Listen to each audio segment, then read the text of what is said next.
Good morning students. आज मैं लेकर आई हूँ आपके लिए नेस्टेड लूप।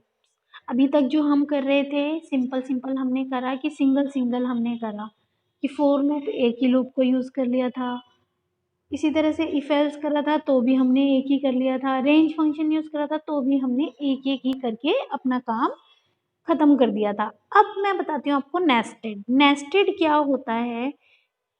जब हमारा लूप के अंदर कुछ और भी होता है, यानी कि लूप के अंदर एक और लूप यूज हम कर लें तो उसे हम नेस्टेड लूप कहते हैं। लूप के यानी कि फोर लूप के अंदर फिर से फोर लूप यूज कर लिया, रेंज फंक्शन के अंदर एक और रेंज फंक्शन यूज कर लिया, या इफ के अंदर फिर से इफ यूज कर लिए, तो इसको हम नेस्टेड लूप बोलते हैं। तो इसकी डेफिनेशन भी आपके सामने है। A loop may contain another loop inside it. A loop inside another loop is called a nested loop. तो इसको हम nested loop बोलते हैं। अब आपके पास एक प्रोग्राम है, write a program to demonstrate working of nested for loops. अब यहाँ पर हमारा फोर लूप के लिए डेमोन्स्ट्रेशन चल रहा है। आप इसको बहुत ध्यान से समझेंगे क्योंकि इसमें जो रेंज फंक्शन भी यूज किया हुआ है, फोर लूप भी यूज किया हुआ है, और दोनों को बड़े ही हिसाब से यूज कर रखा है ताकि आप इसका आंसर आसानी से कर सकें। इस हिसाब से आपने इसे करना है। तो अब आपने लिखा फोर वेरिएबल। देखिए अब आपने क्या करना है, demonstrate working of nested for loop. For loop की वर्किंग समझनी है। तो इसके लिए हमारा क्वेश्चन हम लेकर चल रहे हैं कि रेंज हमने एक बार 3 लेनी है, एक बार हमने 2 लेनी है। दो फोर लूप लगा रहे हैं, दोनों में क्या डिफरेंस होना चाहिए? जैसा कि मैंने आपको रेंज में समझाया था, रेंज में जो हम वैल्यू लिखते हैं उससे पहले की वैल्यू तक ये जाता है, उसके बाद ये नहीं जाता है। ठीक है। और अगर हमने स्टार्टिंग वैल्यू दे रखी होती है तो वहां से स्टार्ट करता है, और जहां पर हमें एंड वैल्यू दे रखी है उससे एक छोड़ देता है। ठीक है। तो अब हमने इसमें बड़े ध्यान से देखना है कि हमने कहाँ पर क्या करना है। अब देखिए इसमें मैंने लिखा for var one in range 3, और फिर कॉलन लगा दिया। उसके बाद लिखा प्रिंट इटीरेशन। देखिए डबल कीवर्ड्स में लिखा है, एज इट इज आएगा str var one plus one. Var one plus one मतलब जो भी वेरिएबल वन में है उसको प्लस वन कर दो। हमारे वेरिएबल वन में क्या है इस वक्त, क्योंकि रेंज में हमारा 3 लिखा हुआ है, तो यानी कि इसमें स्टार्टिंग कहाँ से है, 0 से स्टार्टिंग है। तो 0 प्लस 1 हमारा हो गया 1 ऑफ आउटर लूप, साथ में लिखेगा ये। ठीक है।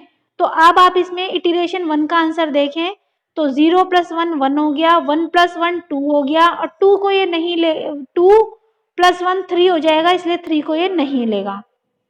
तो इटरेशन 1 ऑफ आउटर लूप हो गया, इटरेशन 1 ऑफ आउटर लूप हो गया, और इसके अंदर अब आपने डेटा अपना फीडिंग कर देनी है। ठीक है। इसी तरह से अब हमारा फोर लूप, हमने लूप के अंदर एक और लूप ले रखा है, फोर वेर 2 इन रेंज 2। अब यहाँ पर हमारी रेंज 2 चल रही है और साथ में हमने क्या करा है, प्रिंट वेर 2 प्लस 1। बस हमने यहाँ पर लिख दिया वेर 2 प्लस 1 और फिर लिख दिया print out of inner loop. मतलब ये बाकी सब हमारा inner out of inner loop है। तो अब इसमें क्या करा इसने, देखिए इटरेशन 2 को देखेंगे हम। देखिए इटरेशन 2 में क्या हुआ, यहाँ पर हमारे से कहा इसने रेंज 2। रेंज 2 का मतलब 0 और 1। तो 0 और 1 के लिए हमारा ये कहाँ जाएगा, 0 और 1। तो 0 प्लस 1 1 हो गया, और 2 2 हो गया। इससे उसके बाद क्या दिया इसने, आउट ऑफ इनर लूप। तो आउट ऑफ इनर लूप इसने बाद में प्रिंट कर दिया। इटरेशन 3 के लिए जो हमारी इटरेशन 1 थी वेरिएबल 1 में चल रही थी। देखिए 3 बार हमारी स्टेटमेंट प्रिंट हो रही है, एक बार हमारी रेंज 3 में हो रही है, एक बार हमारी रेंज 2 में हो रही है, और जब रेंज 2 खत्म हो रही है तब हमने 2 बार प्रिंट करवाया है। एक बार आउट ऑफ इनर लूप, पहले हमने प्रिंट करवा दिया 2 प्लस 1 को, वेर 2 प्लस 1 हमारा इसने प्रिंट कर दिया रेंज के हिसाब से 1 और 2 के लिए।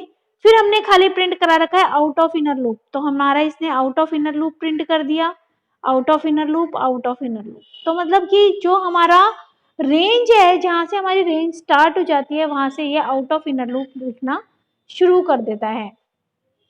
2 फोर लूप थे इसमें हमारे, और दो ही हमारे रेंज फंक्शन थे, लेकिन प्रिंट स्टेटमेंट हमारी कितनी है, देखिए ध्यान से, 1 2 3 4 बार हमारी प्रिंट स्टेटमेंट है। तो 4 में से हमारा 4 का 4 रिप्लाई ये करेगा, तो इसलिए हमारे जो आउटपुट आ रहे हैं वो इसलिए 1 2 3 और ये 4, ये 4 बार इसीलिए हमारे आउटपुट आएंगे। और ये हमारे out of inner outer loop, out of outer loop इसीलिए लिख रहा है क्योंकि हमारी रेंज से बाहर जा रहा है। जब भी हमारी रेंज से बाहर जाएगा तो ही ये आउट ऑफ इनर लूप लिखेगा, क्योंकि हमारी रेंज 3 तक ही है और उसके बाद दूसरा जो लूप है उसके लिए 2 तक ही है। ओके बेटा, थैंक यू।